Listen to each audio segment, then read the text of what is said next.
Brace yourself. A grassroots movement is shaking up the federal health establishment, and not everyone is thrilled about it.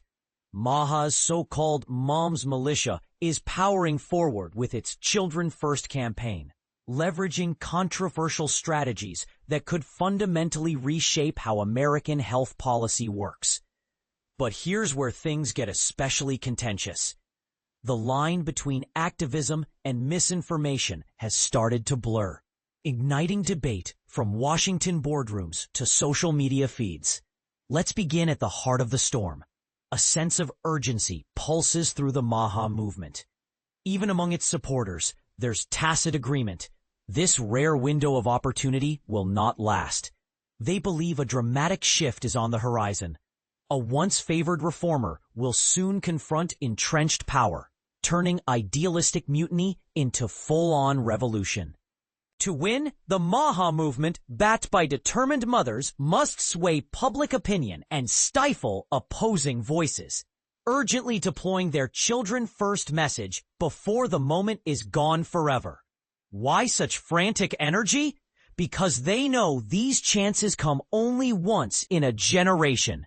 This feverish drive is fueling a surge of institutional growth in Washington, D.C. The catalyst? After an attempt on his life during the campaign and joining forces with former President Trump. RFK Jr. cemented his leadership by trademarking both MAHA and Make America Healthy Again. Seeking to reinforce his legacy, he was rewarded with the role of Secretary of Health and Human Services. Kennedy wasted no time, slashing nearly a third of staff within the department. Scientists, researchers, and advisory boards alike. While these cuts were explained away as bureaucratic streamlining within a new Department of Government Efficiency, DOGE, the reality was closer to a corporate-style takeover. The old guard was cleared out in favor of Kennedy's ideological allies. And this is the part most people miss. Unlike the subtler cultural shifts seen during the COVID-19 pandemic, this transition represents a radical leap. Moving from conventional medicine toward alternative health practices and privileging the perspectives of parent activists, especially mothers, over traditional public health experts. But this was just the opening act. Kennedy's ultimate ambition is nothing less than an overhaul of Washington's power structure itself, revamping the way laws are crafted, policies are lobbied, and regulations governing food, health, and agriculture are created. This is the real MAHA revolution, one that Kennedy hopes will endure well beyond his time in office. Welcome to the MAHA Institute, a digital think tank aiming to disrupt Washington's entrenched politics. Their mission? To ensure that policymakers hear the voices of ordinary parents, not just those of powerful industry lobbyists. Their launch event was strikingly diverse, a mix of conspiracy theorists, hardline anti-vaccine campaigners, chemical skeptics, wellness gurus, as well as seasoned political strategists and legal heavyweights eyeing new opportunities. Their message? That MAHA is about restoring government of the people, by the people, for the people, with a pointed shot at big pharma and corporate interests. Notably, several prominent speakers slammed the Democratic Party for abandoning its historic defense of vulnerable Americans, arguing that MAHA is now poised to become the great unifying force in health policy. While their website is up and running, as of now it reveals very little about who's actually steering the ship, raising questions about transparency and legitimacy. Yet, the architects of MAHA Institute are thinking long-term. By appealing across party lines on shared issues such as children's health, they hope to establish a powerful new bloc in health lobbying. However, here's a potential flashpoint.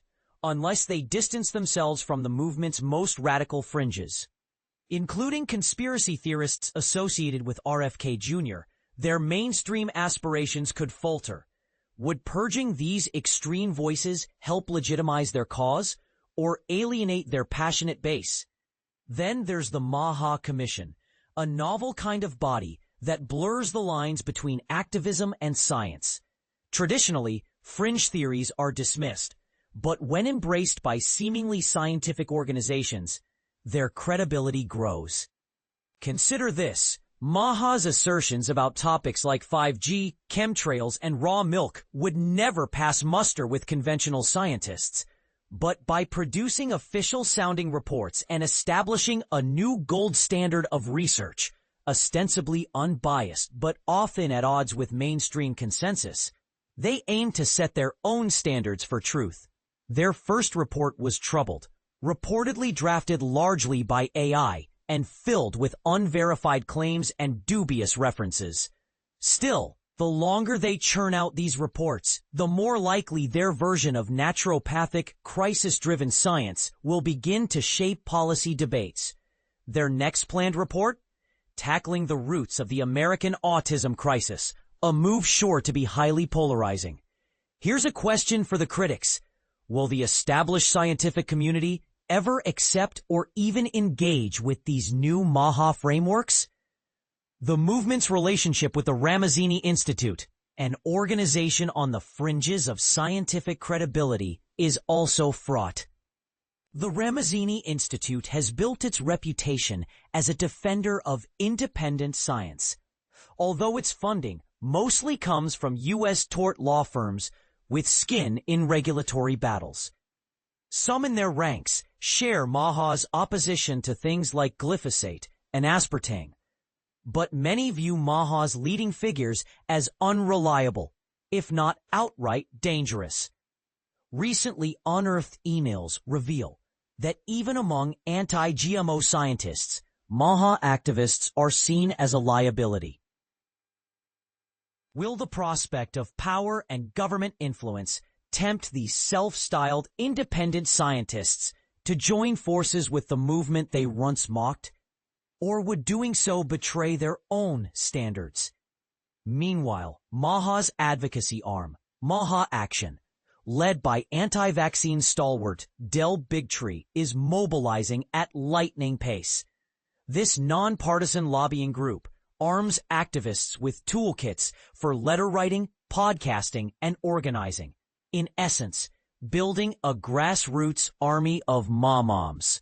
To exert influence on Bigtree, seeing an opening, has proclaimed himself a co-founder of MAHA, and through his official podcast, ensures that even the most controversial claims get airtime. This highlights a key dilemma for the movement. As long as conspiracy theories stay front and center, the risk is that MAHA's credibility will remain in question, no matter how quickly they grow. On the media front, filmmaker Jeff Hayes has been documenting and promoting alternative medicine, anti-vaccine, and anti-GMO narratives for decades. His latest project, Toxic Nation, produced under the MAHA Films banner, encapsulates every point on the MAHA agenda: chemtrails, 5G, ultra-processed foods, sea oils, vaccines, presented as urgent truths with stirring soundtracks, but weak fact-checking. Hayes even reportedly paid RFK Jr. $100,000 to use the MAHA name. As more MAHA-branded films are promised, it's evident that this message is finding new and broader audiences, even if critics deride the productions as alarmist or propagandistic. But with so much happening so fast, the movement is showing growing pains. Hastily finished reports, unpolled.